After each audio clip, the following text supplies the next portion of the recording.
যে আগামীকালকে আমি আপনাদেরকে আরো অনেক কিছু বলার সুযোগ পাবো, সেই পর্যন্ত একটু আমাকে, আচ্ছা আমার কাছেও কিন্তু কৌতূহলটা থাকুক না, কৌতূহল কি খারাপ নাকি? আমি আপনাকে এই প্রশ্নের উত্তরটা আমি আগেই দিয়েছি। আমি বলেছি আপনাকে আগামীকালকে আমি আপনাদেরকে আরো কিছু তথ্য দেওয়ার সুযোগ পাবো, এবং আমি আপনাদেরকে আগামীকালকে ইনশাল্লাহ আরো ভালো কিছু, আরো বাড়তি কিছু তথ্য দিব। সে পর্যন্ত একটু অপেক্ষা করেন। Have nice time. আমি এটা আমারই অক্ষমতা, আমাকে স্বীকার করতে হবে, কেন একটু আমি ঢাকার বাইরে থাকার কারণে হয়তো একটু পিছিয়ে গেছি। তো এটা করেছে আমার সম্ভবত আমার টেবিলে এখন আছে। আগামীকালকে পর্যন্ত একটু অপেক্ষা করেন না, একটা দিনের জন্য খুব বেশি কি আটকাবে?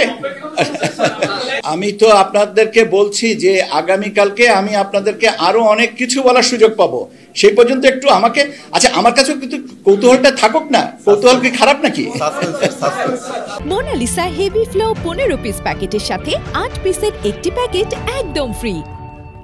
আমি সেটাই বললাম তো যে আমি ঠিক আধা ঘন্টা আগে এসেছি সীমানার এই শুনানি কমপ্লিট করে। এখন আপনি আমাকে যদি জিজ্ঞাসা করেন, আমার কাছে এমন কোনো জাদু কাঠি নেই যে আমি আপনাকে বলবো আগামীকালকে হয়ে যাবে। আমি আপনাদেরকে যথাসম্ভব শীঘ্রই এটাকে করবো, কেন এটার সাথে অনেক কিছু সম্পর্কিত আছে। এই তাগিদটা আমরাও বুঝি। আমাদের প্রধানত 84টাই, কারণ এই 84টাই তো নিয়ে আপত্তি, যেখানে আপত্তি নাই সেখানে আমরা কেন হাত দিব? এটা ব্যাপার হচ্ছে যে এটার সাথে সরাসরি নির্বাচন কমিশনের সম্পর্কিত না।